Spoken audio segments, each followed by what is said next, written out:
Greetings, Legendary Badass here. Today, we're going to be having ourselves a Red Bull during this stream. Oh, yeah. Because we're talking about video game movies. Oh, I drove off everybody by making fun of Candace Owens. She's doing the real work right now. You $40,000 speaking fee for a Zoom chat. Come on, guys. You want to pay for that? We got a new friend to the show here. Check that out. Royal Cludge is coming in hot here, and they're going to help us cycle through some of these pictures. So hold on, I just want to do a quick demonstration of that. Let's get the browser up, and then we can kind of go over here and hit win. And actually, is that up? It should be. Yeah, okay. Why is this so far behind? Come on, go to live.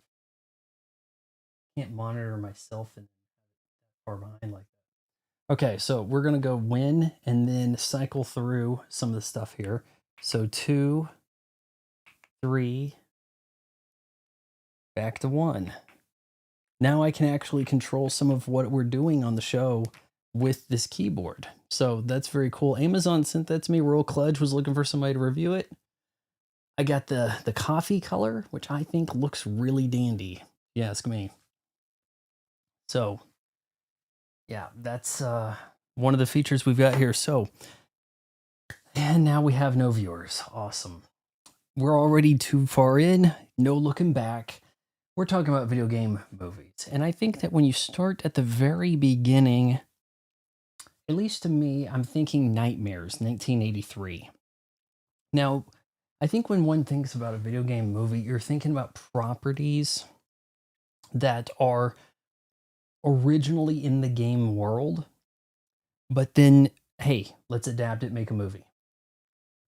In the early years of attempting to do this over in Hollyweird, the train of thought was more about how do we bring the activity of gaming into the movies? And the best way to do that was the arcade. 1983's Nightmares is an anthology horror thing. It's I think it's more it's fairly blasé by today's standards. One such segment featured Emilio Estevez as this arcade whiz. And, you know, and we mentioned this, but I forgot to put the wizard in here. I guess I'll have to add that, right? He's this arcade whiz. He listens to the music on his, I think he has like the Sony Walkman, and he goes in late to try to master this game, and he ends up getting put inside the game. When people go to the arcade the next day, they have to challenge him, and that's kind of like the almost Are You Afraid of the Dark like scenario for that. In fact, there was an Are You Afraid of the Dark that I think was reminiscent of this. Wasn't there like a giant pinball that was rolling down the escalator? Was that Are You Afraid of the Dark? I think it was. Um so yes, we start over there with Nightmares. Now we move to Cloak and Dagger, which not a movie I like. Now they did have Atticus. I can see you chatting there. Let me get into Cloak and Dagger here, and we'll look through the chats. This movie, this kid is a psychopath. He has an imaginary friend, and it's more of an imaginary friend movie than it is a video game movie. There is a video game as a MacGuffin. It has experimental spy plane, data, analytics, blueprints on it. We have to get, and people are getting murdered left, right, and center. Really diabolical shit. Kids movie. It's a kids movie. And you got Elliot from E.T. running around with a 1984 squirt gun, which means looks like an actual gun and would get you mowed down by cops now. No doubt. And that is why it's either Nerf or nothing. Bright colors, keep the kids safe. I did have a fairly authentic looking shotgun in the early 90s that was a toy, but yeah. and we would try to like flip it, like Arnold Schwarzenegger, everybody try to do that right. Okay, so uh, yeah, it's more of an imaginary friend movie. This imaginary friend super agent helps the kid, and there, I think there's like some vector screen stuff for this game. I don't know if it was ever released in theaters or arcades, but I think Cloak and Dagger did become a game for Atari, possibly around the time here. And man, now that we're really thinking about it, I've messed up. I've excluded a movie here that I think we are going to need to discuss. And it's one that I've watched. I have on 4K Ultra HD from,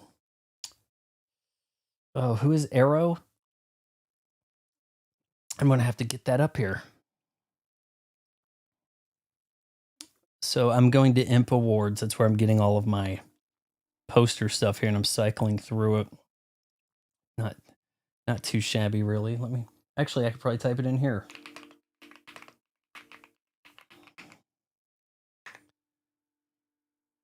Aha. Let's see, what's a non-cruddy poster for this movie? We'll just roll with this. I'm thinking of, as we're talking about this, I'm thinking of more game movies. That's the issue, isn't it, guys? That's kind of crazy. Okay, here we go. Open image, new tab. Cloak and Dagger and this. So, yes, here we go. 1, 2, 3, 4, 5, 6, 7. That'll probably be okay. The Last Starfighter. Using video games to recruit. Who's going to play the games? People who don't have a day job, they all the time in the world, whatever. Oh, but it's how we search for the best starfighter. Now, knowing what we know, and this not even being comparable to a flight simulator, does your controls with the joystick, is this going to equate well with a single joystick? Wasn't it a single stick in the game? That I don't think they ever actually made an arcade game, but man, the tie-in possibilities to overlook that. Wow. And this is a movie I thought was a bigger deal. You'd see The Last Starfighter on basic cable and think, wow, this must have been like a huge deal. It's on basic cable, kind of like how Star Wars is. And then it turns out that's not really the way things work. Well, I don't think that you're going to be able to pilot the StarCraft with, one joystick. You need twin sticks to be getting that done, right? I'm thinking of twin sticks here now. I'm thinking where there's other stuff I'm overlooking. Looking at you, Dwayne Johnson. Actually, Dwayne Johnson on several accounts, several fronts here. But The Last Starfighter, does it count as a video game movie when you don't actually make the video game, but it is game related? We're still in the arcade world, aren't we? We're still over there in arcade land when it comes to The Last Starfighter. But has some fairly advanced CGI. Does it hold up today? It's pretty impressive seeing 80s CGI in use. I think that when you see something like the effects in this, Tron, I do recall Joe Bob Briggs was hosting The Last Starfighter, and he was reading like the teleprompter. It's like they claim to have the first CGI effects movies. You guys ever seen Tron? What was that? Like, I think Tron does have some CGI in it. Actually, however technical you want to get here, the follow up to Westworld, Future World, has the first CGI. In that they, by and large, simply played the video file of the first CGI models, and then they tried to make was it a Peter Fonda face, I think? No, yeah, I think it was Peter Fonda, and Did that impress anybody? Surely not. But it would have, imagine how hard it would have been. What were they programming with? Just typing ones and zeros? Did they have the graphical interface? Did they have a mouse? Did they have a way to input pin? Oh man, I had my stylus thing. Yeah. Did they have a stylus that they could actually mark points to try to getting this stuff done? In a way, the early CGI stuff kind of coincides with the video games. If you think about it, they were largely going for the polygon stuff in the movies, right? Polygon stuff comes to the video game world. We didn't have a bunch of digitized characters in Mortal Kombat, right? For the movie, we didn't have a bunch of pixel art going on for our game. Like, there wasn't an era of video game movies that was just filled with pixel art. The pixel art game would be the movie. And that movie, Super Mario Brothers. Before we get into that, let's look at our question here. My favorite, Atticus says, my favorite game of all time was based on a movie. The game was infinitely better than the movie. Can you guess what game I'm talking about? Game based on a movie. The Chronicles of Riddick. I heard that was the folklore, the legend behind that game is, and I think it was from like 2004. Yeah, it came out about the same in the movie. The this the Pitch Black sequel. I'm thinking that's the movie you're talking about, Atticus. The movie slash game, whatever. On the original Xbox, that game has a reputation almost GoldenEye esque in smaller circles. But I do think people like the movie GoldenEye. That's kind of the big thing there. But a game I do need to get to someday for sure. Super Mario Brothers, I saw in theaters before you. I saw a test screening of this, and in the summer of '93, I was seeing like the worst movies ever made in advance. Some radio station gave tickets, and I saw the Tom and Jerry movie. I saw Mario Brothers. I saw RoboCop 3, and I saw this, I think it's called Once Upon a Forest, where these kids, there's something about a mole, and there's different, well, they're not they're youthful wood critters, and I think they're trying to sneak past some humans that are fumigating whatever. Peter Jackson's King Kong on PS2. That's your favorite game? I played that on the 360 because it was said to be the easiest 1,000 gamer score ever. And I didn't think it was terrible. It's pretty short, but it is kind of fun getting to knock things around with King Kong. And graphically impressive early 360 game. Now on a PS2, I don't know how that would go down. The PS2 is really pushing its limits towards the end there. Things like Metal Gear Solid 2 and Shadow of the Colossus. Shadow of the Colossus, I unfortunately still haven't played. But yeah, I mean, I thought for sure you were talking about the Chronicles of Riddick. Mario Brothers, this is a right proper based on a game movie. For better or worse. Probably for worse. Does it seem to have that much to do with the game? Well, we made a almost Blade Runner like alternate cyberpunk dimension, and then filled it with characters named after Mario. In fact, isn't the and I know I didn't watch this too long ago, but I couldn't remember shit from it in the theater, and I couldn't remember much from it the last time I saw it, which I'm thinking not long ago was probably 10 years back plus. Wasn't there a princess, but it was Daisy? Like, didn't they work her into this? And I know there was like a Yoshi that I think there might have been some CGI effects there for Yoshi. Maybe. Can't recall exactly. I I don't think that it was particularly enjoyable. They tried to have some kind of sci-fi element in Mario, and it really seemed out of place, didn't it? 360 version, you're talking about that King Kong looks god awful. Character models are noticeably inferior, really, to PS2. Probably because it was one of the early. It was an early one. It might have possibly been a launch game. That King Kong game one launch. It was damn close.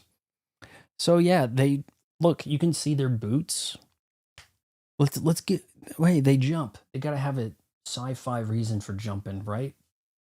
So they come up with that, and oh man, I feel like Bob Hoskins got the role of Mario not for what you would expect. He was kind of in the Mario character in a way in Brazil, 1985 movie Brazil. However, I feel like Robert De Niro's character looked more like Mario in that movie, and I think that in some way they were thinking along the lines of Mario when they came up with with their two characters in that film. That's just my thinking. It's just the way I kind of see it. Let's move along here. Now we're getting into the heavy hitters. Mortal Kombat.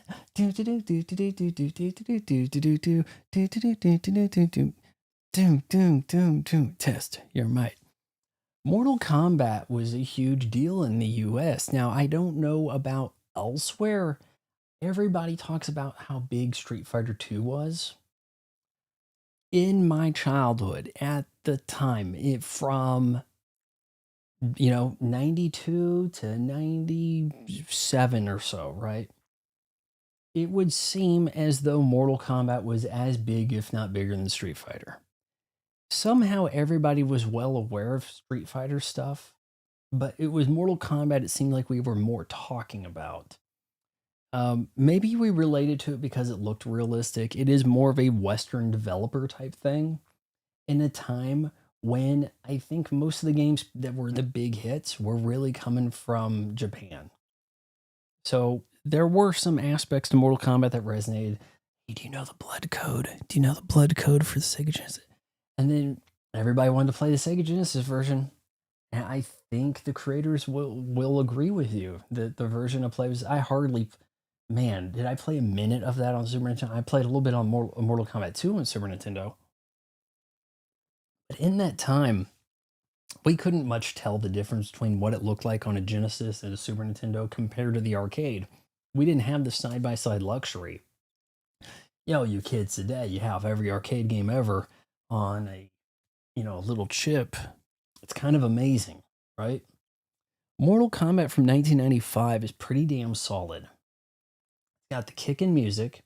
It is the first movie with a I think you'd consider electronic music, EDM, like electronic dance music soundtrack. To well, okay, maybe it's not the first movie that doesn't, but the soundtrack to Mortal Kombat 1995 was the first album in the EDM genre to reach number one in the US. Mortal Kombat. Banging hits. The cast worked pretty damn well. I'm not so sure about Sonya Blade. Really, Pete Sampras's wife, the Arnold's daughter from Last Action Hero. Hey, you did some kicking of some guys. You can do the Sonya Blade. And maybe that's how it worked out. My understanding is she was cast late notice. They had some other actress in place. I don't know what went down there, but she doesn't really seem like she's in the movie invested in the same way. Maybe if she was working on it longer or more familiar with the character or something, maybe she would have fit in better, but it just didn't really work for me. However, not a lot of blood in our PG-13 Mortal Kombat movie. And that's really unfortunate because I think that when you think of Mortal Kombat, you think of all the hubbub that was kicked up by it being like a center point in the Senate discussion on the violence of video games. And it's like, well, case in point, look, you punch this guy and like an anatomically incorrect amount of blood just comes out, and then he lifts his skull and his spinal cord there. And you're teaching the kids about anatomy, right? Mortal Kombat, shockingly low on the violence. So I think that that is where people would have the big misgivings with Mortal Kombat. We now have teaser images coming out for Mortal Kombat 2 movie. There was a Mortal Kombat 2. It's called Mortal Kombat Annihilation, and it is really, really dreadful. In fact, I overlooked Street Fighter, the Street Fighter movie that came out just before this. They were looking for inspiration in Hollywood, and they looked to the video games to some degree. The Street Fighter, oh man, we're gonna have to get into that too, aren't we? Oh boy, yeah. Here, let's bring that back over here so that I can kind of get some things happening here. Come on, where was our Street Fighter? And do I need to speak of the anime a little bit? I kind of do. I kind of do have some more things to say on Mortal Kombat here. I think I have the opportunity to watch the. Look. I've been looking everywhere for Mortal Kombat Annihilation streaming because it would be a hilarious commentary track. But nobody wants to host it right now, or it's probably sequestered to like max. And I'm not signing up for that garbage because you have to pay way too much to get the 4K resolution. And it was a thing they were giving away, and then they just said, "Hey, we can paywall that." And I think that needs to be against the law. But what do I know, right? I'm just some guy. Okay, let's move that behind Mortal Kombat here.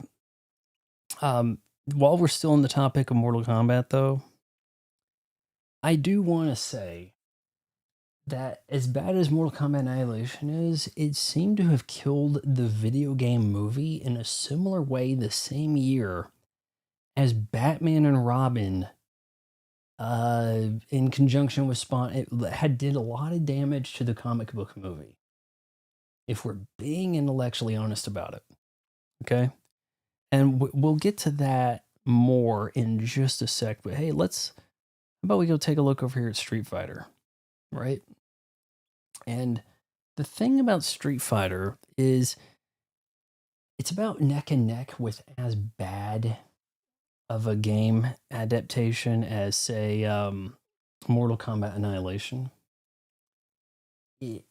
I think that's the Street Fighter, Van Damme, Street Fighter, Raul Julia is maybe appropriately casted here. Others don't seem to fit quite it's hard to describe. But I think this movie leaned into the camp and was aware of the camp. Whereas Mortal Kombat Annihilation had double the budget of the first movie and looked like absolute piss. It looked like something that was made to avoid some kind of tax. It was like a scandal, right? Like it was some kind of like pyramid scheme. Like it didn't look like a legit movie.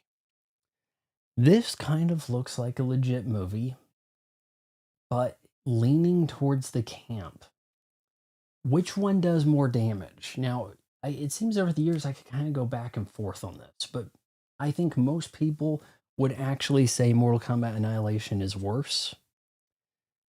It seems to be far more unintentionally bad, but there isn't a clear winner between the two of them. Jean-Claude Van Damme, not any real reason for him to be Guile. There is other good casting. This guy that plays Zangief, banging Zangief, all right?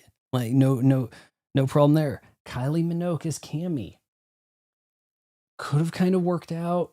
There is an issue with a lot of movies of this day having a ton of characters in them.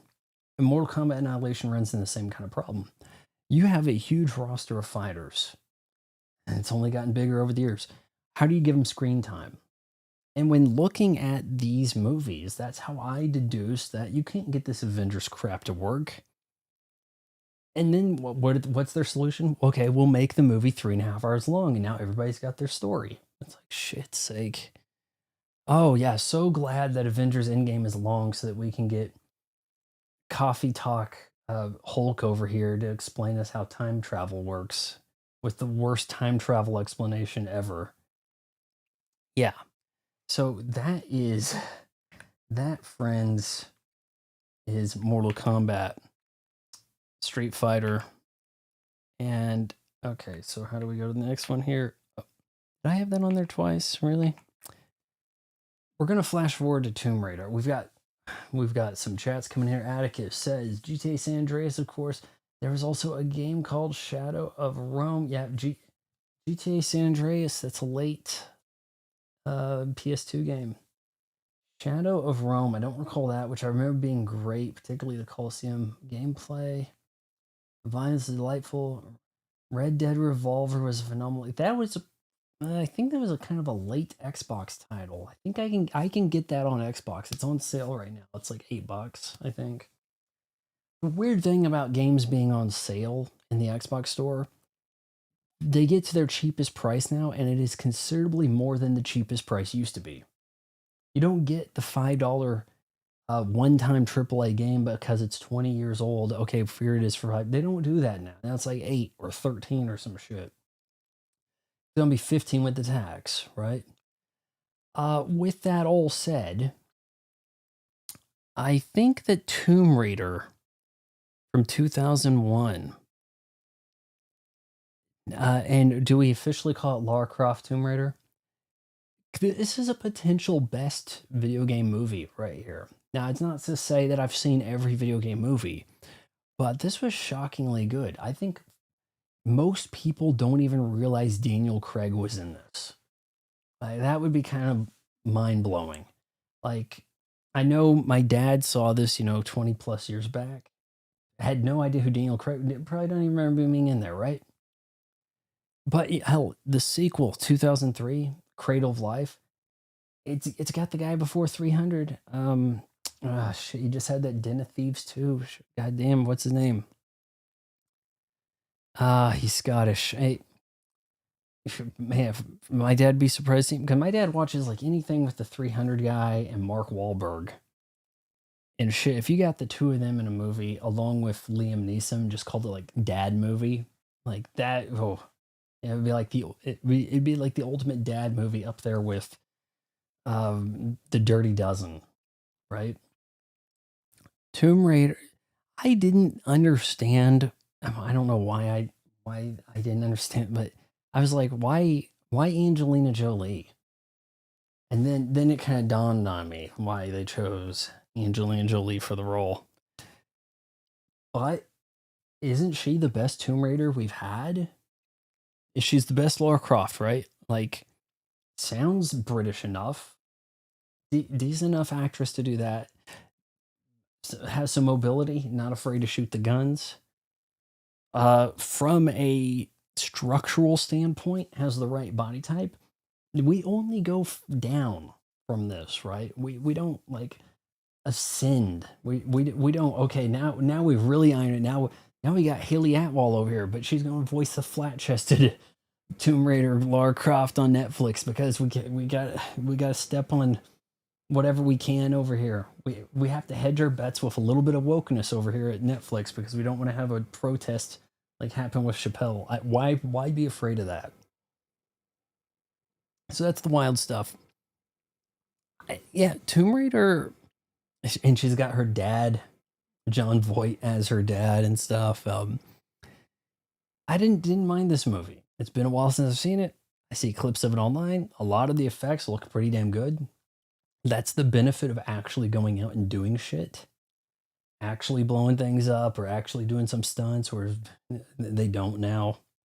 Hey, I got to get my wire harness and be suspended in the air for a bit. We're going to call that a stunt, right? No, you're screwing with me. It's not Ian. No, shoot. Okay, you guys are going to make me look this up, aren't you? You're going to make me look this up, and I'm going to look. Actually, what's the best way for me to do that? Oh, I'm going to think of it before I see it too. Gerard Butler. Yeah, that's Gerard Butler is in the Lara Croft Cradle of Life. He basically, but he kind of turns bad. But he has that kind of like the guy for the movie. Hey, so this is the guy for the adventure, right? Like he's doing what Daniel Craig did. And if I remember right, there was a shower scene with Daniel Craig where you're introduced to him in the shower, but it kind of happens in a way where you're expecting it to be Lara Croft, and then he's in the shower, and you're kind of like, hmm, you tricked me, right? So yeah, not a bad one. I mean, I could I could watch Lara Croft again, Tomb Raider. Could we work out a deal where we got Tomb Raider in that vein ever again on the big screen? Probably not. We're probably past the point where we will see that kind of effort applied. With the big budget, any kind of star power. Angelina Jolie, not a huge star at the time. She had won an Oscar for Best Supporting Actress. She was kind of getting, uh, the benefits of the Oscar after that, right? The post-Oscar buzz. Resident Evil from 2002, the next year. Wow. And man, as I think of this, I could have had House of the Dead on here too. Jesus. Oh, I thought you meant the first movie, Julie's English accents. Are you talking about like her butler guy? Craig's American accent's terrible. I'm gonna have to watch it again there. Mila Jovovich gets cast, and then she kind of like falls for whoever she's working with, right? Oh, hey, you want to have me be like, I'll tell you this: the first of the action chicks in the movies, the one that really started the trend, Mila Jovovich, in The Fifth Element, pretty much, right? Like there's always this kind of like River Tam moment. I don't know what I did, but I just beat up everybody in the room. I don't know. Like that happens a lot with the girl boss kick ass chicks. I called it kick ass chick syndrome, where it's just like the girl has to be able to beat up everybody, and that's the reasons. I'm not sure if that is a subset of the girl boss. I think the girl boss is less action oriented. It's more about bossing around men, whereas kick ass chick is you have to be like every other Scarlett Johansson role. Against credulity, this girl can just beat up a room full of guys like she's Batman. Okay. This movie, she's like, hey, Paul W.S. Anderson, you made a pretty decent movie based on a game. Let's give this a shot. Oh, hey, here's Mila Jovovich. She was the kick-ass chick in Fifth Element. All right, now we're gonna get together. And now I don't think he makes movies unless she's in them. He even made a Monster Hunter. And in the shadows of that, now we have a new Monster Hunter game that people are really enjoying. And then they're kind of discovering later, hey, there was a Monster Hunter movie. Let's check that out. Kind of a thing that's happening. I am not going to go that hard on this first Resident Evil here. Actually, you can kind of see that this is still when they had the posters folded. You can see these fold creases here. That's the best they could do with their scan. I'm on Imp Awards. It's a site I like to get in movie posters at like the best quality resolution. But we also have Michelle Rodriguez there. She was the tough chick. She was the resident tough chick for the time as Letty over in Fast and Furious. Let's get them both together, and they're going to play brand new characters, not related to the game. Too much of what occurs, and this could be looked at as a positive or a negative, and it ultimately comes down to, does the final product work, determines on if you look at this as a positive or negative. Would you rather this be about Chris, Jill, Leon, and Claire and Rebecca, and they're in the movie, but now they can't die because we're not going to kill the game character, especially while we're still making games. So what's the point? So now they're cloaked in armor. how scary is it going to be when we have these fodder characters no one knows that we can get killed, that no one's going to care about if they get killed. But the movie otherwise doesn't seem much like Resident Evil. I think that they took the right conceptually course here by saying totally brand new characters. This first Resident Evil movie does not have a game character in it. Now we don't know what could happen. Now it's a surprise when Letty eats it at the end and becomes infected. That's kind of novel, kind of, it's better than just poorly playing out the scenario that we recall in the game and following that book, line by line. It's better than that. However, we have a lot of bad movie in between. So the concept might sound okay, but then when we don't have any Resident Evil characters and we don't have a setting that is anything like in the games either, okay, there's a house for a minute and there's a lab, but it's mostly we're trapped in underneath the ground in the floors of the lab as a group. Why call it Resident Evil? See, that's the issue you run into here. Let's see what the chat's saying here. I think they enhanced Jolie's bust for the movie. I think so too. She said as much, so sad that we would later have a yep. Oh, and then it's like the good ones always go down. Like I remember when Christina Applegate got breast cancer. Like, no, that's like Einstein getting brain cancer, but seems to be the thing that happens. I I think with the first Resident Evil movie, it's bad. There isn't a good one in the group. There are peaks and valleys where interesting things happen, and despite almost all of them being directed by the same guy, but all being written by the same guy, Paul W.S. Anderson repeatedly retcons his own damn franchise. And it made money at shockingly so. You'd think by the end of this, I got to the very last one, I didn't bother reviewing it. Because I was like, do we know what we're doing over here? Are we just trying to make the worst thing possible? Is there some kind of tax write-off issue with this? Like, what is happening? Why introduce a group of clones and then, okay, we got to get rid of them. Now she doesn't have powers. Okay, we get her powers back so we can have her do some stunts. A lot of dumb shit. It bothered me more when they really started to introduce game characters. The second movie, Resident Evil Apocalypse, it is hard to say if that's the worst one or not. Because there's so much more dumber shit that lies ahead. But they have Nemesis in it. I'm almost more inclined for you to use the Resident Evil villains than the heroes from the game.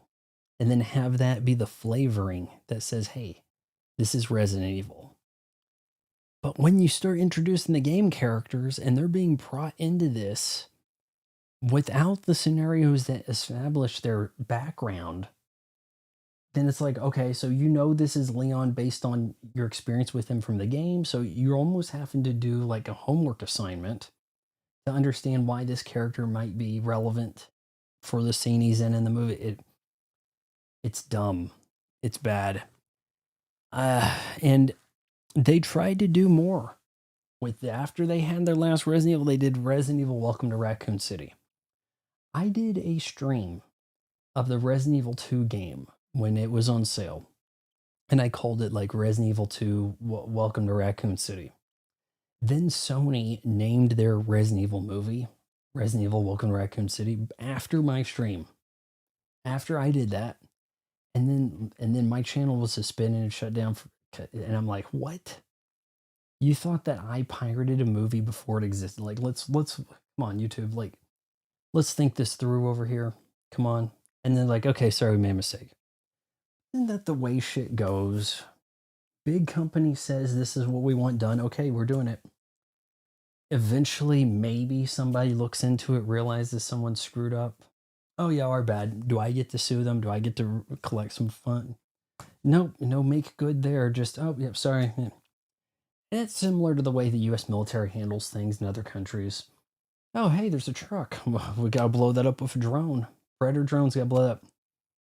Probably had explosives.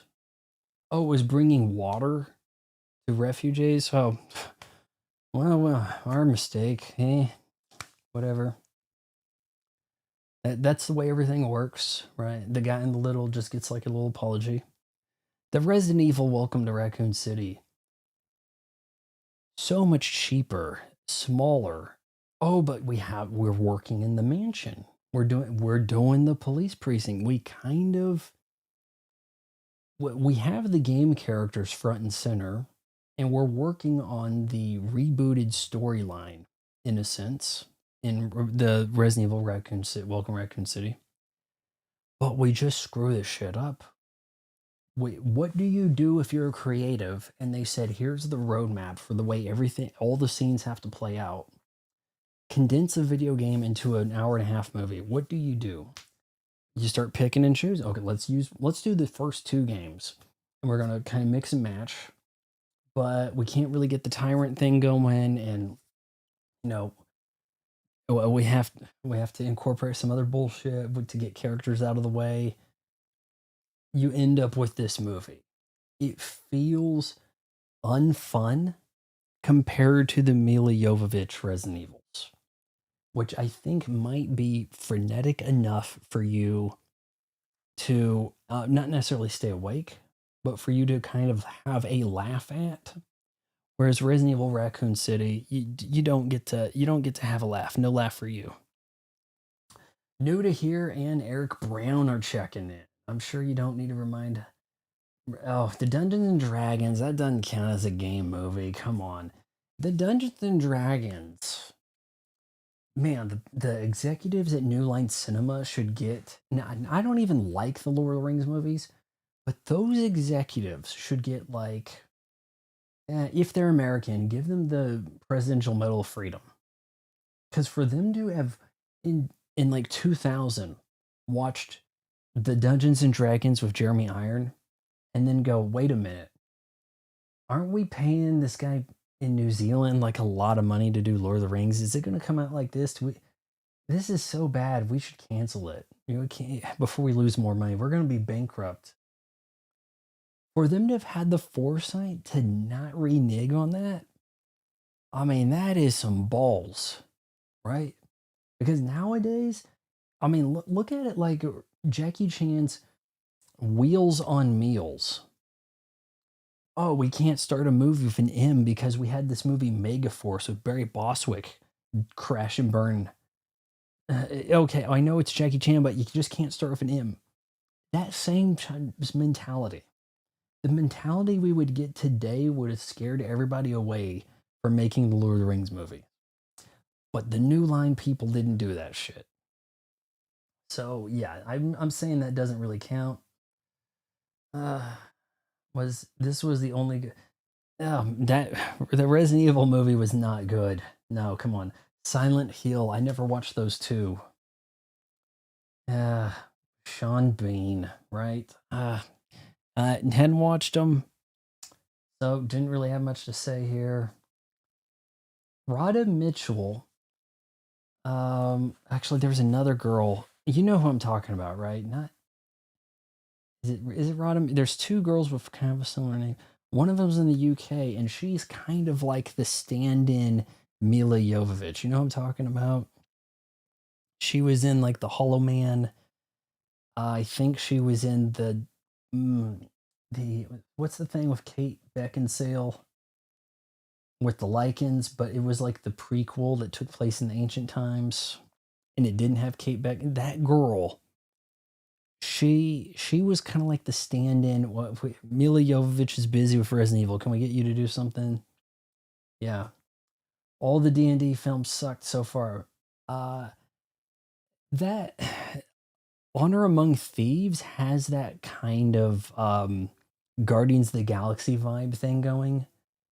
potentially before it got way too played out.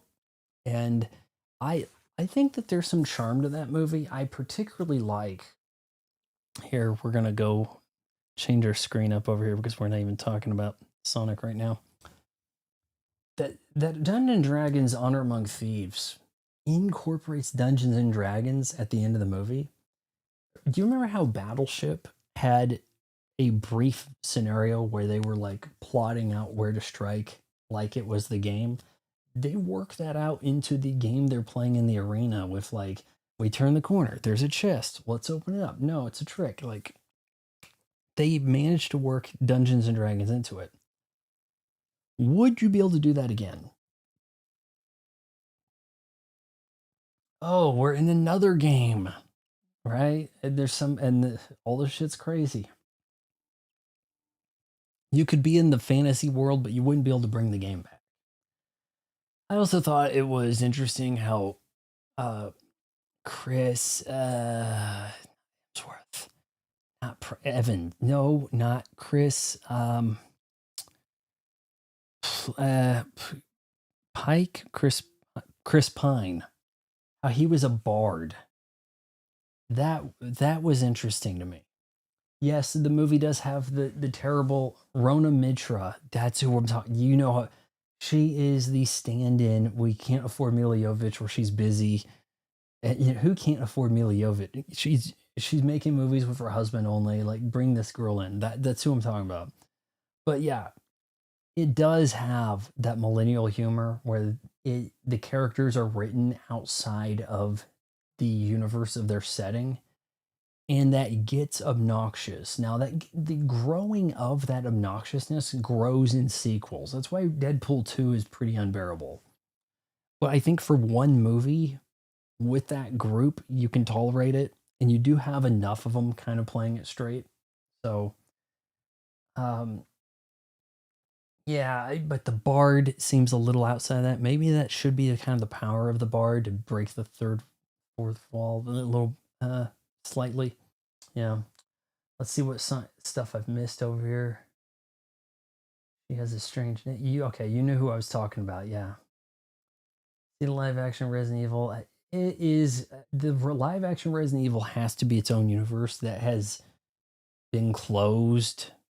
And then you also, and look, I know I'm going to get some arrows here, but that Resident Evil on Netflix, I'm not, look, it is not better than the Resident Evil movies or better than Welcome to Raccoon City. As a finished product, it's not good. With a few adjustments, slowing shit down, it could have actually been kind of decent. Would you have been able to accept Alex or Albert Wesker now as a black guy, an older black guy who's bald and he has clones and what? Was that a good move, or was that really a constant? Like, suppose you're behind making this, right? And then you have Netflix leaning on you with how casting has to be. Do you walk away? Like, that's the state of where we're at. You know, the way Netflix does shit, it's going to end up that way. Like, it's amazing how Disney gets the damn arrows for woken shit up. And then Netflix, it's like, oh, but I have Netflix. I'll watch that. You know, it's kind of the way it goes down. Had that series had been a little more linear with the timeline and just focused on the girls in high school and had a few seasons or a whole series for that matter where it was like Resident Evil High School. You did the Archie thing like CW was doing, but you make that Resident Evil kids Resident Evil High School sort of thing, right? And they're trying to uncover the secrets behind their weird town. That would have been one show. Then you have the post-apocalyptic giant alligator, giant creatures, zombies everywhere. Kick-ass chick has to mow everybody down. We're looking for a cure. You have to go on the boat. It's like you got peanut butter in my chocolate, and you got chocolate in my peanut butter. What was that? But whenever there's a lull somewhere, we can hop between the two timelines for the hell of it. and then your little sister turned out to be a hot chick later. Like shit. They they made two different shows and they slapped that shit together, and they do this shit where you see this a lot with modern media. You run parallel storylines going, or different timelines, right? So you have these kind of like parallel timelines you hop between. Whenever there's a lull in the action, you jump to the other one. Who started that? The Godfather Part 2. Oh, well, whenever it's kind of slow here with Michael, hey, let's go back and see how dad established shit in New York. That's kind of what it does, right? So I don't think they consciously say, hey, let's do the Godfather 2 thing over here and run two stories, two different timelines. Yeah, okay. I don't think they consciously think of it that way, but it's ultimately the way a lot of this works out. Yeah, I say you say that as a millennial. I'm not a millennial. I am a free agent. I am not taking ownership of all that trash. Millennial Gen Z humor is a cancer. Oh boy. Gen X humor, far less self-referential stuff.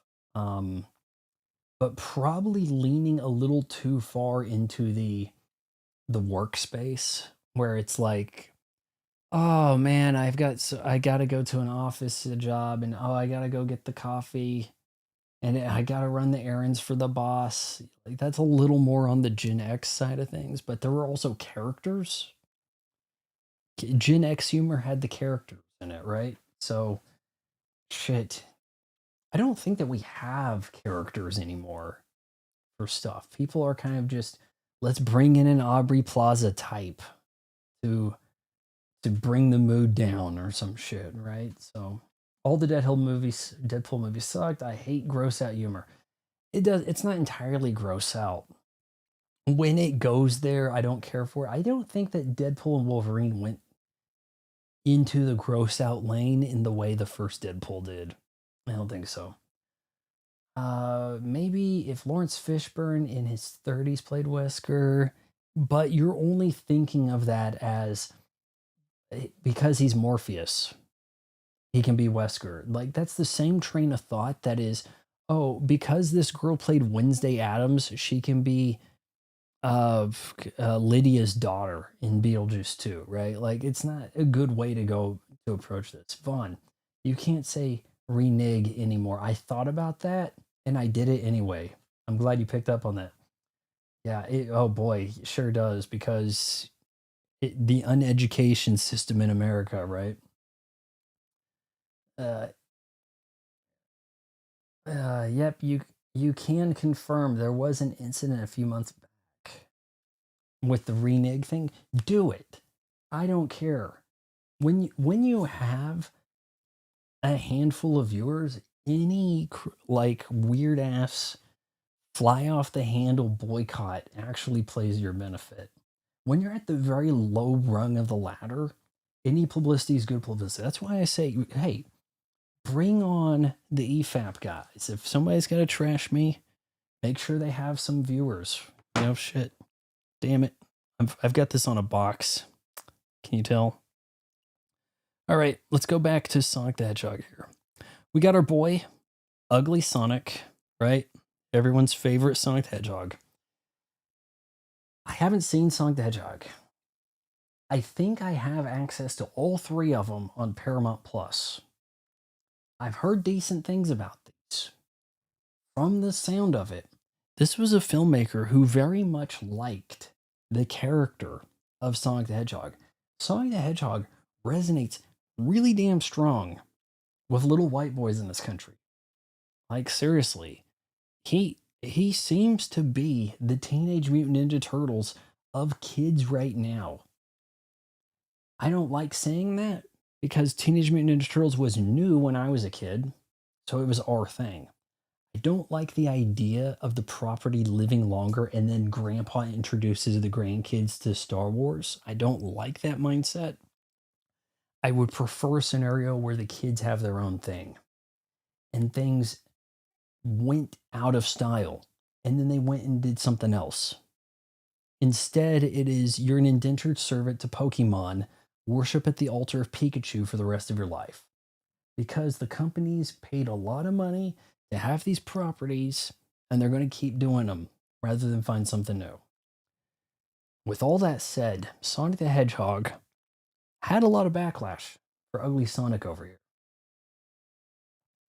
And they did the internet thing. They said, "Look, this is the people that would have paid to go see this movie. We're trying to climb out of a pandemic. In fact, this might had released pre-pandemic if they didn't alter Ugly Sonic. I think that's the case. It would have sneaked in there. It would have been like a Bad Boys for Life scenario, right? But they said, hold our brakes. We're going to stop. We're going to do this right. And in the long run, by readdressing the look of Sonic and listening to the audience, it worked out. Typically, if you are the George Lucas, the creator, and you establish the thing in the theater, I don't think you need to listen to the audience. You should the auteur should tell their story. But this is not the same scenario here. This isn't an original property. This is we're kicking around this game character. We can make a movie out of that. There's the queue numbers are in and it says the recognition is strong enough. Let's go for it. That was the assignment over here with Sonic the Hedgehog. And it seems to have worked out pretty well. Have you guys seen the Sonic the Hedgehog movies? And if so, let me know what you think. I'm gonna get to the comments here. Because he played in gangster film. Hold on. Who played in gangster films? Hoodlum was. Oh, you're saying. You're saying because you would cast Morpheus as Wesker because he was in gangster films. Like, I don't. Shit. If we're. Hey, why not? Why? Since Wesker kind of comes out like Blade, why not have Wesley Snipes do it? Right? Shit. I mean, the way they go. The word renege had to be explained to them, but they weren't really. That's. Have you argued with black people on Xbox Live? It is just them shouting the same thing over. So it could be like, hey, I think you forgot to push B. You might have hit A. I hit B. I hit B. I hit B. And you don't even say I hit B. And it's just like, okay, like why are we screaming? And that's really the way it goes. Oh, but somehow when I project, like draw these conclusions, I'm like the villain. But if Sherlock Holmes does it, he's the world's greatest detective. Like, come on now. I resent you assuming it was Matrix. It had come. Why else? Uh, it's a combination of their illiteracy and eagerness to be victims and willingness to fight.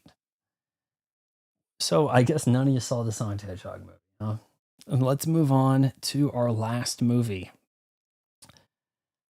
Do do do do do do. Boom! The Super Mario Brothers movie. Not called Super Mario Brothers. It is the Super Mario Brothers movie.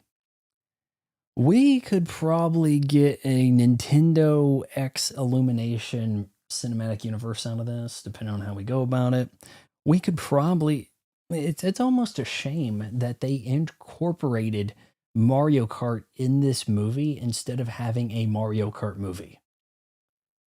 Because the Nintendo brand is strong. It is the Disney of the video game space. There were those before. Space Invaders, Pac-Man. But Mario is the character that survives. So you have to tread lightly, and it took a long time for them to recover and to think. Recover in the terms of how do we get this on screen? Okay, so you want to do an animated? Well, we've got it's going to be better looking than the games on the Switch. Yeah, that's no doubt. Kind of works out. I thought this was really good. Did it? I don't. Shit, it probably didn't even get a nomination for Best Animated Movie. It made a ton of money. Wasn't it like the second highest grossing film of the year behind Barbie, which is almost exclusively making that money on brand recognition? So it was like, come to the screen to see your toys at play. All the little boys like to play with nukes, right? That was the year, 2003. But Mario, Chris Pratt as Mario, man, did that sour people, that casting choice. He's not intolerable.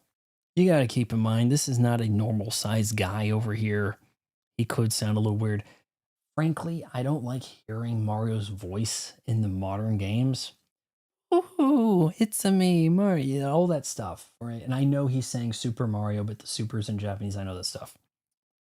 But just, I want to triple jump and hop around, but I don't want to hear Charles Minette, is it, doing the voice. I don't want to hear that shit. I know they got a new guy, but he's probably making the same sounds and stuff, right? The Mario games are done at such a high caliber. Like, we don't make a mainline Mario game unless we have some fresh ass shit. In other games, it's like Call of Duty, churn out a new one, put it in the 80s. Put it Call of Duty 1991. It's like, just change the year. We gotta get a new Call of Duty out. That's the way they look at that sort of stuff. Watch Hoodlum with Fishburne. Might do that. I don't I don't offer to take requests because I don't know if I could fulfill them in a reasonable time frame. That's why we're not really playing that game. But yeah, something I'll look at. Hoodlum with Lawrence Fishburne. I'll look at the chat. Whatever. Here, hold on. I think I can shot that. There we go. Yeah, can we quit talking about African Americans wanting to fight people? It's probably not the most conducive chat over here for an innocent video game movie related stream. Princess Peach one upping Mario on the training course was. I buy it. I can buy into it. This Mario is new to the Mushroom Kingdom. You think you were born in the Mushroom Kingdom? I was born in it, thrived in it, or what? Like, didn't she have some speech like uh the Bane speech or something? Like, it is good that there wasn't too much in that new age millennial self-referential humor. Let's reference other movies nonstop. I didn't pick up on too much of that occurring.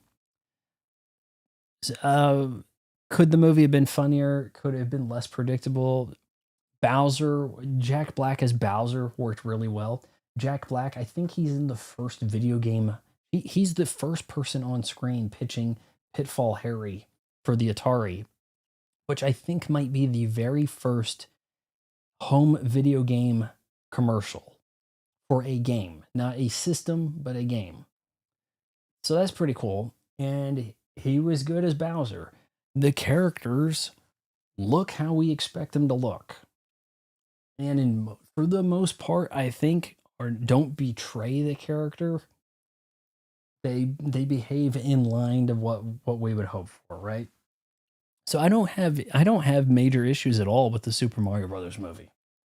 I don't know what all the hate was about. Like, why were even to my shock, critics were against this movie.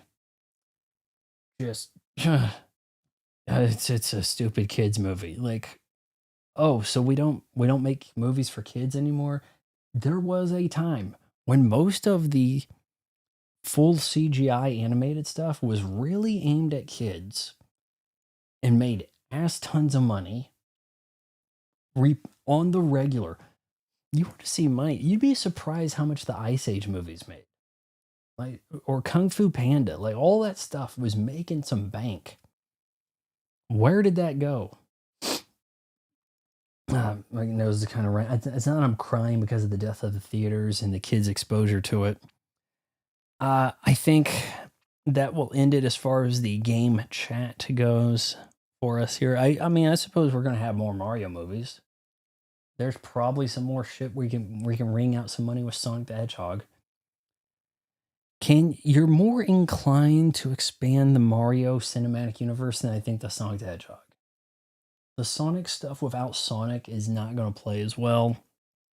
The Mario stuff, you start, I mean, shit, somebody had joked that you could bring in all of the Smash Brothers heroes and stuff. Have the Smash Brothers be like the Avengers capstone for that franchise, and that would be like the way to go. Like if we had that roadmap, but maybe Nintendo is just too cautious, and now they're looking for someone to make a Legend of Zelda. It will probably be kind of goofy. It will probably not be live action, and it'll probably be done with Illumination, and it'll probably be okay. But I think we're kind of missing the boat here with The Legend of Zelda when it could have been like incredibly epic. Like if it was an anime and looked to the spec of the illustrations in the original instruction manual, sign me up. If it was live action and treated like, a real marquee title, and then we were looking at like this is the Lord of the Rings of the video game movies, that would have been a fun way to go. But would it have been profitable? I mean, I'm not even sure if Legend of Zelda has that deep of story. For the most part, are you not changing Link around and then having him forget everything and then rescue the princess again? It's almost like every single game is a retcon of or the reboot all straight up. There's not a lot of in the way of continuity. Relationships established. Now Link has a kid and he only gets to see his kid on weekends. That sort of thing doesn't happen. So, yeah. Yeah. What do you guys think of the keyboard? Pretty cool, I think. Oh shoot. Yeah, we got some lights going there. I might have hit something. So I was using that to move some things around. Might you do that some more in the future there? What are we talking about up here? If life doesn't fall apart, I will get a membership March 28th, April 1st. No joke. Oh, come on. April 1st, you got to be kidding. I do have a few more membership videos. I posted a review of Anora with the naughty stuff and 0 views in 18 hours. So I put the mainstream version up and we'll see how that goes. But man, the movies are not in a good place.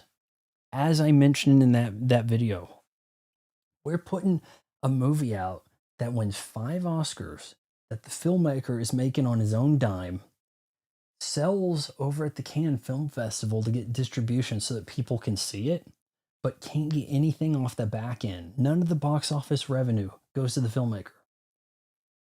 And so what if you got some statues? You're going to have to melt them down for a down payment on a house.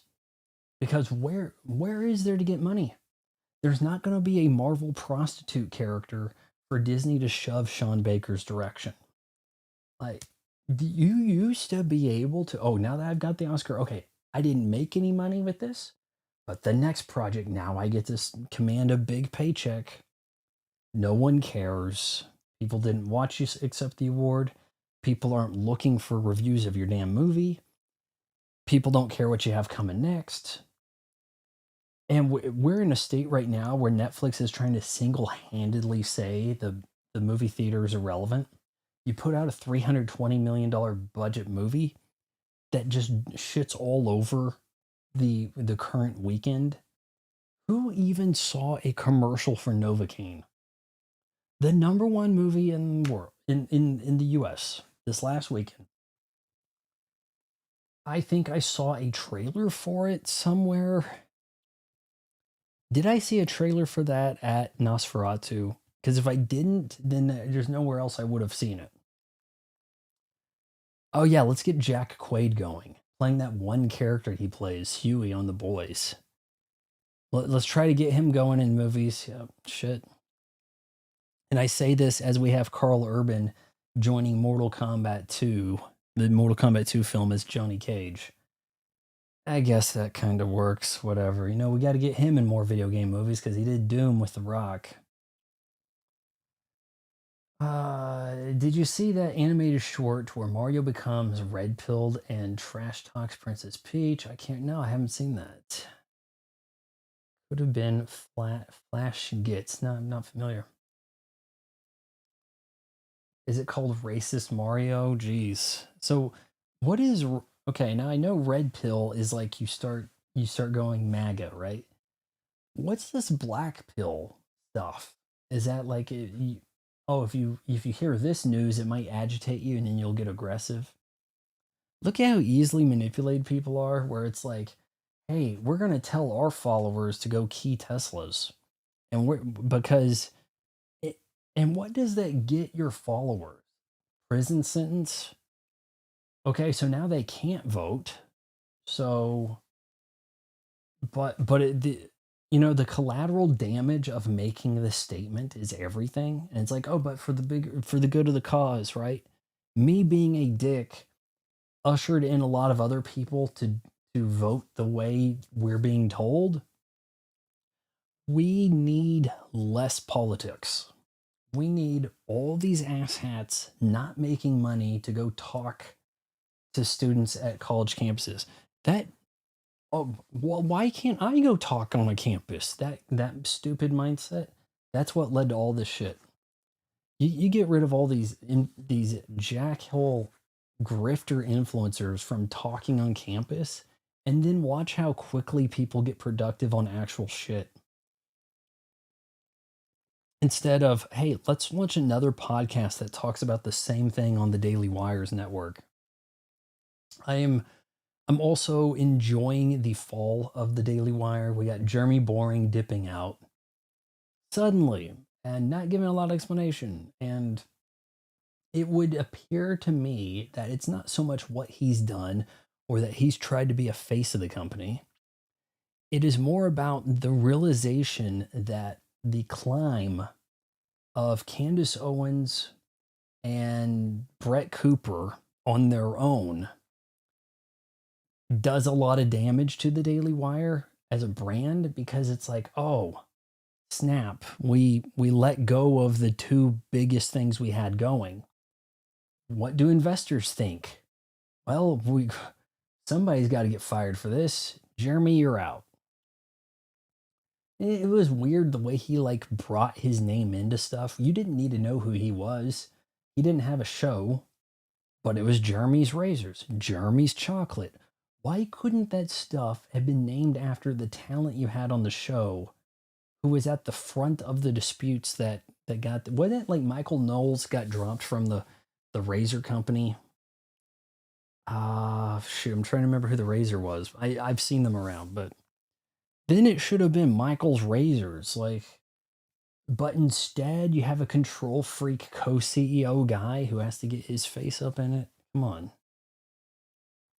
Black pill is doomerism, total misanthropy.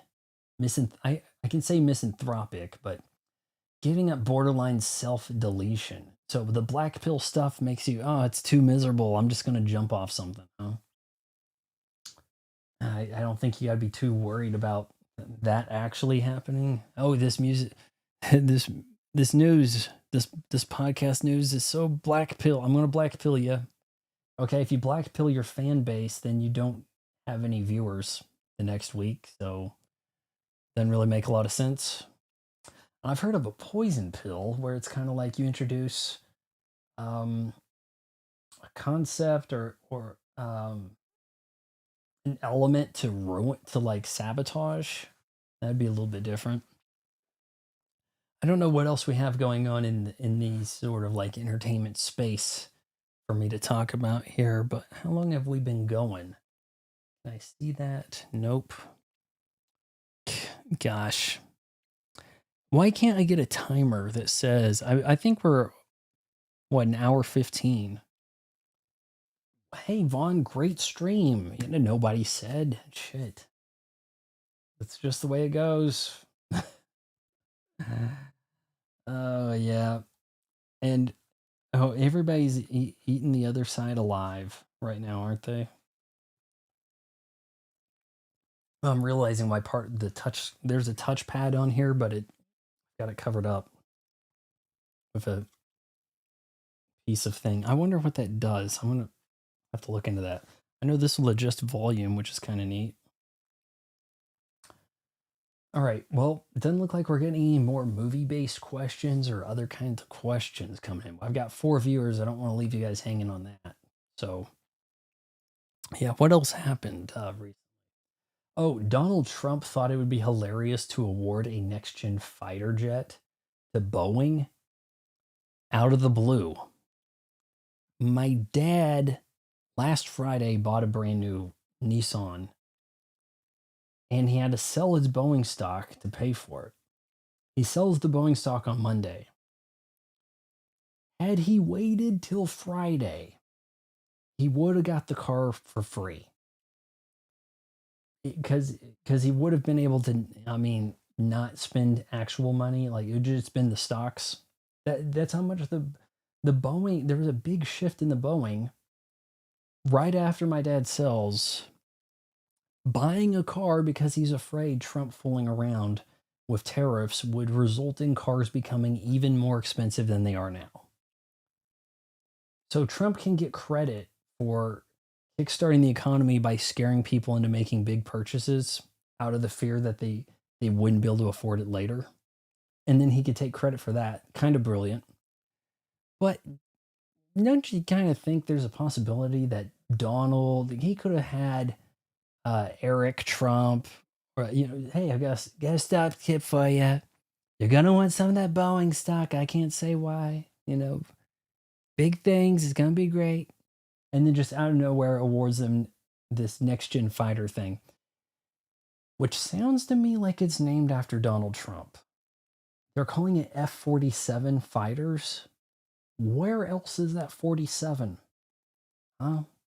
Other than he wants to be, he's president 45, 47. So while I'm president, I'm 47. There we go. 40. So that's his way to have Trump fighters, essentially.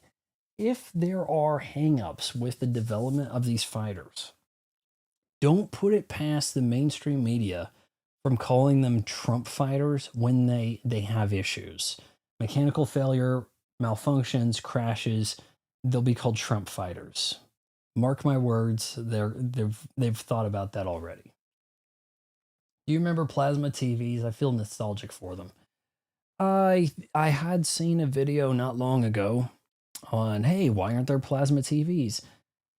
Was it Pioneer that was making the last of them, or they were making a really good one? That's for sure. We had a place. There was a Midwest electronic place called Ultimate Electronics out of Denver,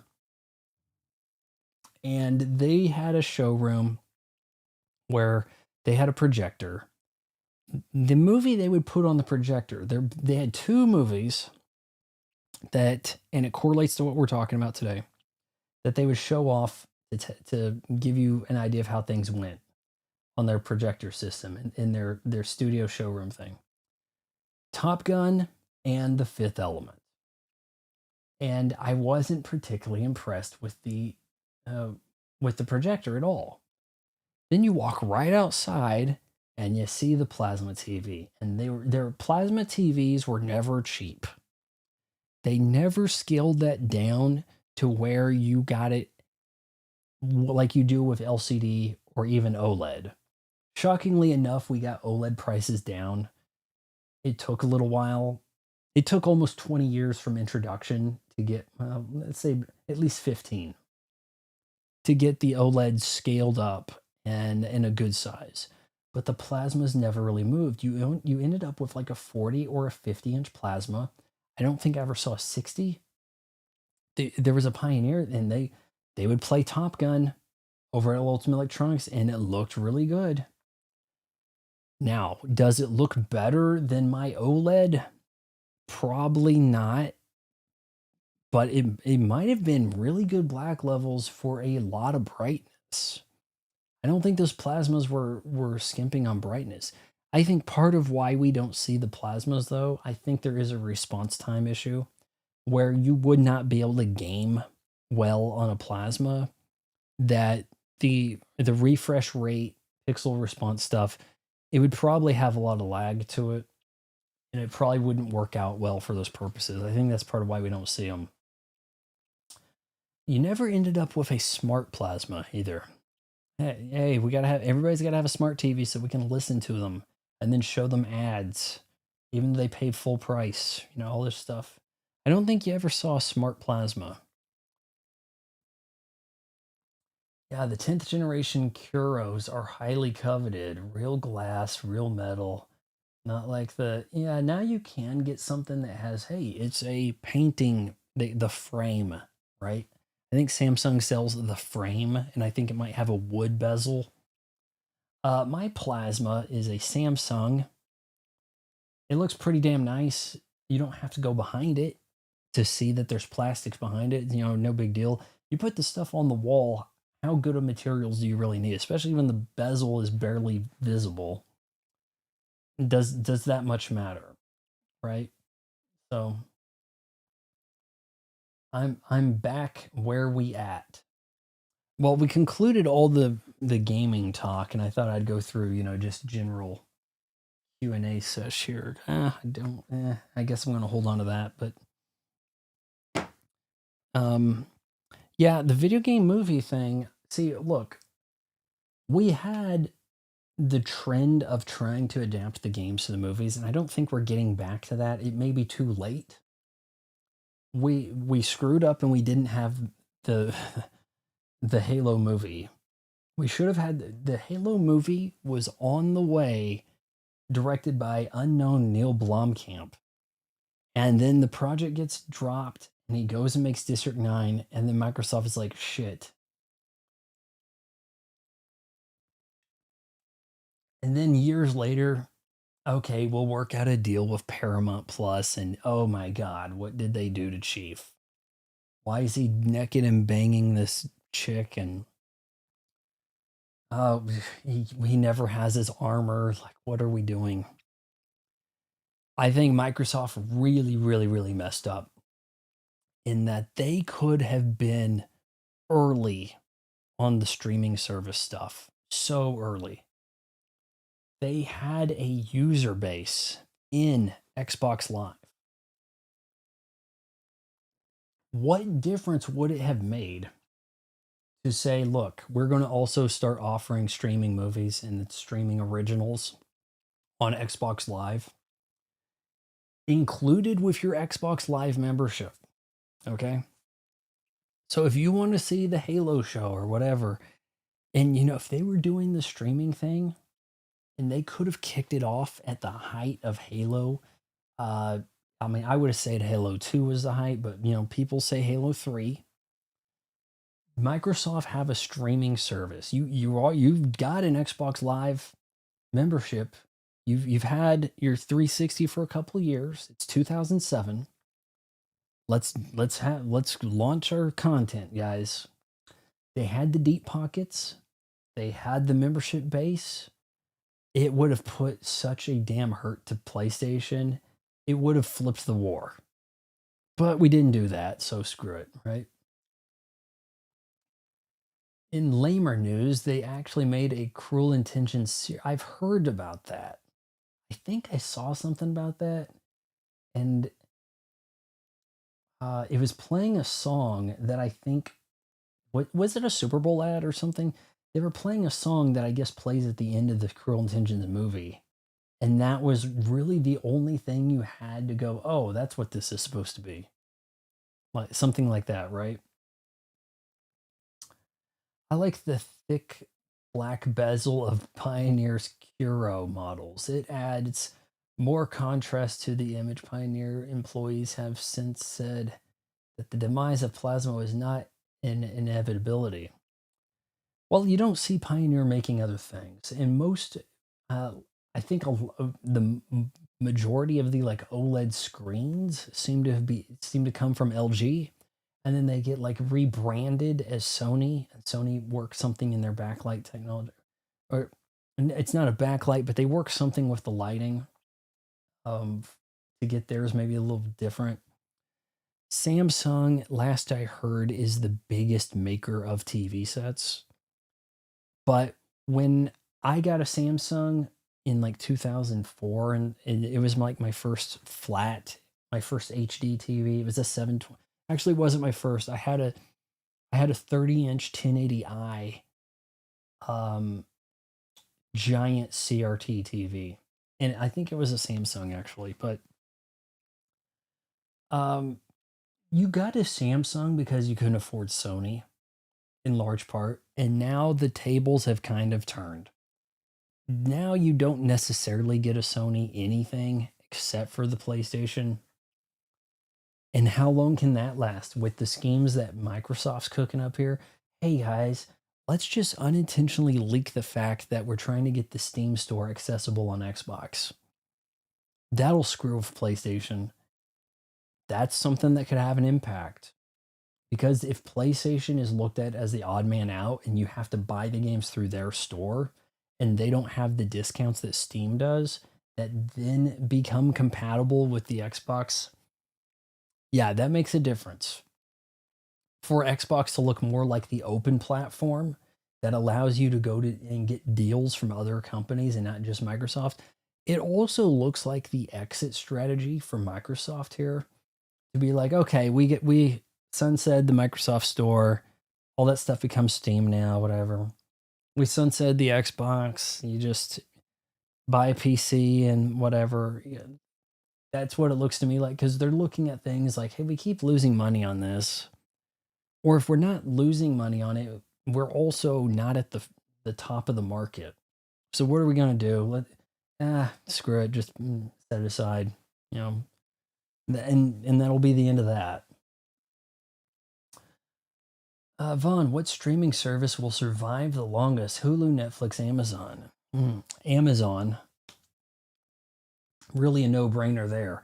And I hate the fact I despise what they've done with introducing ads. Give me ads when I pause. After a few seconds of pause, put an ad there. Not a terrible idea.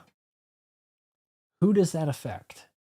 Okay, that sounds like a reasonable thing. Oh, hey, that's a snack. That sounds good. I'll order that. Not bad. Oh, you're now I get this shit where it's like in the middle of the damn movie, your movie will continue uninterrupted, and it's like, well, you just interrupted me to tell me it's going to continue uninterrupted. It's a pay service. It's not cheap, the Prime membership, but the exclusives and the amount of content they have does help sell you a Prime membership. You shouldn't have to then, on top of that, select no ads for like another $2 a month. That shouldn't be a part of it. In fact, to then go and say, hey, we have 4K high dynamic range, but only on some movies. If you don't pay for the ads, then you can't get that. You know, in some cases, there. But they have the outside business that keeps that afloat, and I think the synergy of it works out. I'm honestly don't know how Netflix stays alive. They they're making money now where they're a player like a major studio, but they're trying to be all the major studios at once. Like all you studios are fighting it out in the box office, but we're going to control streaming in the way that because we have the bigger base, we can just keep upping the price, keep adding shit. You're now paying more for Netflix because of garbage like Jake Paul versus Mike Tyson and Monday Night Raw. If you don't watch Monday Night Raw, you're not getting the most out of your Netflix membership that you're paying for. It's just the fact of it. It's a brilliant idea to get live sports like that, live sports entertainment on Netflix because it's cheaper and cost effective and you can just churn it out. Versus, we sure hope this new series is a hit. Okay, fine, we'll give you something else. Like there's a lot of money put in that. and wrestlers go for pretty cheap. So yeah, they're the WWE, TKO, they're making money over there at Netflix. Netflix can't be too upset. We got more content, and we're going to charge people more money for it anyway. The big issue, and this could actually fry Netflix. Okay, hear me out. What if Netflix, because WWE is having success with, I'm assuming they are, with their relationship over on Netflix for Monday Night Raw, what if they then bring in their sister, UFC? UFC is not happy with the numbers they're getting from their pay per views on ESPN, and they shouldn't be happy. You're making people buy ESPN Plus, which is not cheap. And then on top of that, they have to pay like full price for pay per view on top of that membership. How is this shit legal? How is this legal? What if they then jump ship to Netflix? Or at least threaten to move to Netflix, to move something off ESPN Plus? If, oh man, at that case, I guess we're probably going to end up with NBA basketball games on ESPN Plus next season. And that'll be like the only way you can enjoy a basketball game, like except maybe on Sundays. Maybe you'll have something on ABC. Like, wow, all these games and people aren't allowed to watch them. Or we're burying them behind an app that people don't want to subscribe to on top of some other shit. I wonder if it's going to require you to buy the NBA League Pass on top of ESPN Plus. If you move UFC away from ESPN Plus and move it to Netflix, Netflix then has to make a very bold choice. Do you now, for the first time, introduce pay per view on Netflix for your UFC 525 or whatever number they're at? Or do you just say, okay, all Netflix users, like it or not, you're paying twice as much now because we have the UFC here.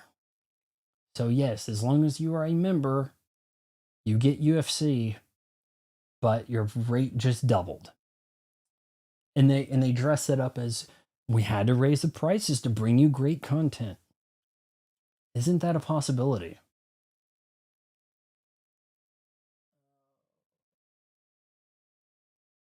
So Hulu, I'm kind of surprised Hulu's still going, only because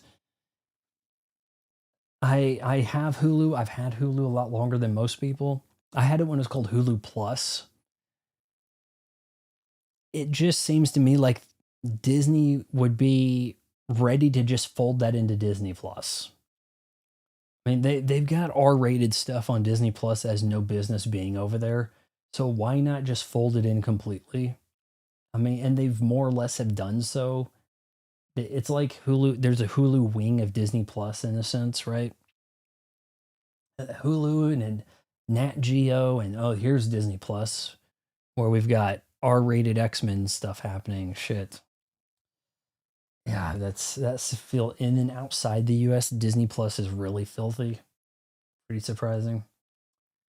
They say the forces of planned obsolescence wanted plasma gone because it was quality product built to last. I don't think it was. I think that they probably you probably got like 8 years out of them or something. But think about this: you don't have 120 hertz plasmas, do you? I don't think so. You don't have high dynamic range plasmas. So even if you had a plasma going, still, you're not getting all the best stuff. You sure do not have anything beyond 1080p. Guarantee you. They don't have 4K plasmas. So how much would a 4K plasma have set you back with the 120 hertz, with the high dynamic range? I don't know. Like, I mean, this stuff could have been really, you know, so much higher for marginal better picture quality. People wouldn't have bought it. Korean stuff has risen. Yep. People are people are not frowning upon Korean cars like they used to. and they're buying their Korean TVs and electronics, Korean refrigerator, right? You can get um, Samsung. Samsung has done really well. It didn't seem like Samsung had a lot going for them other than being kind of second rate Sony electronics. But I guess they stuck to it, long enough with the TVs, and now that has a halo effect. Your cars, almost everybody makes a pretty damn fast car at this point. Even the Koreans, especially if you're all essentially running the same thing with, oh, okay, it's electric, it's fast, it's quick anyway, right? See a lot more Korean cars knocking about in the Midwest than you used to. I wonder if Jake Paul Tyson might kill celebrity boxing. I hope it did. At least we haven't seen anything since, right? The celebrity boxing thing should be sequestered to Fox, where it's like, okay, we've got a one night only Joey Buttafuoco versus that should have been the celebrity boxing. We can't keep indulging Jake Paul. I would really enjoy it if Netflix imploded. Me too. They they make so much more garbage than they do good stuff. I have to wonder, have they ever really made, is your favorite movie a Netflix original? No. I guarantee you your favorite movie is not made by Netflix. So, with that in mind, at what point would Netflix just decide to get out of the movie business and just do streaming series or bust? Streaming series, docu-series thing, and that's about it, right? I think we've reached something of a saturation point on Netflix where we're seeing that there's it appears as though there's more Netflix original stuff shown to you than things that are not Netflix original. When people signed up for your service, it was to watch the movies without having to go to Blockbuster. And now you're deciding what the movies are, essentially. But we will eventually end up where they move away from their bread and butter because the movies will be so unpopular that they would just rather give you the streaming series, really taking the flicks out of Netflix, if I do say so. iDubbbz's next boxing thing is already having trouble. I don't even know who iDubbbz is. I hope all the mainstream places go under. That would be good. Vaughn, did you ever train in any martial arts? I took a karate class, I think, for a few months or a year or something. In like, I don't know, 93 to 94 or something like that. I got to a yellow belt. I had some size. That's about it. I mean, probably did more fighting in school. In the pre-Columbine era, you could brawl it out. In fact, I was thinking just the other day, there should have like a fighting game based on fighting at the bus stop. But now, you just kind of look at any of your concepts for a game is just a part of GTA. Oh, I can't do that because GTA is going to exist and it'll have that part. So, oh, don't forget Roku. Roku kind of like Roku I kind of like. You don't want Roku to go down. Does anyone remember TiVo? I never had a TiVo. We had a DVR, came with the Cox cable. But I did. Nobody follows me on Twitter. I don't like calling it X, but I did put something out there about that the other day. Or if I didn't, I intended to, or I rescheduled it. No, I think I posted this. I think I said something to the tune of, they gave us TiVo and we skipped the ads. So then they gave us streaming with no ads. And when we moved to that, they said, here's the ads. And you can't skip them. Didn't that work out for the tech bros out there? Oh, we came up with this device. We're going to make a lot of money. People get to skip ads. They watch TV on their time. Sure. Okay, now they get to watch it on demand and stuff, but there's no way around the ads, so screw you. but you've already cut the cable and all this other shit, so wait be. I heard the Roku TV forced the motion smoothing on people and that there was no way to turn it off. I don't know if they have since changed. I don't know if they reneged on that feature, but boy, would that piss me right off. If Samsung said, and I don't understand this, but maybe somebody, please, if you have an answer to this,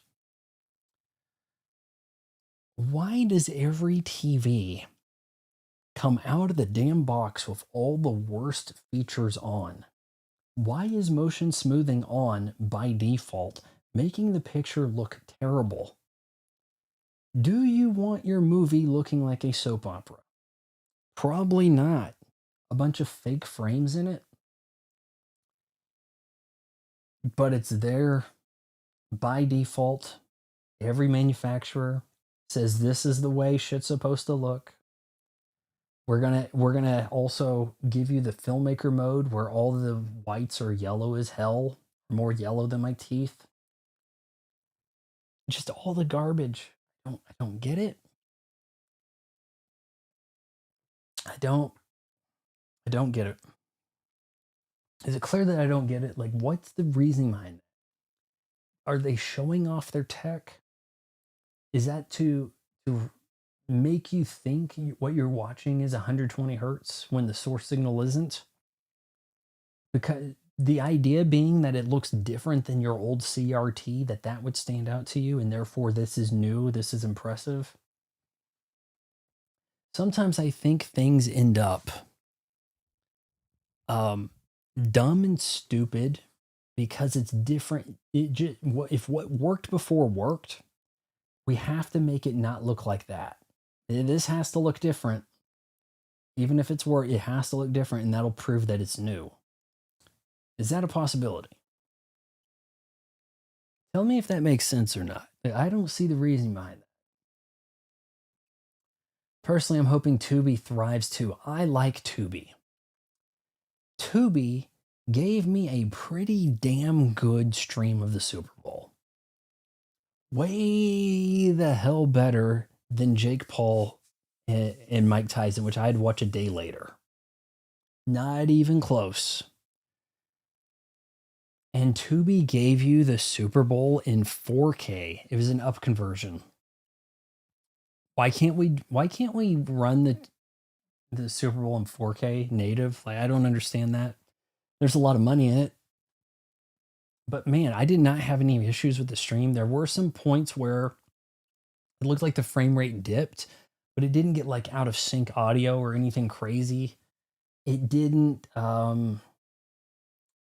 too terribly often get like some bad compression, get kind of chunky, move the bit rate down.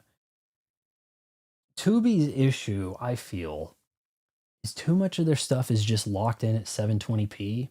When they go to 4K with HDR, and then you have way bigger selection of actual movies than you do anywhere else, and that will be the platform to beat.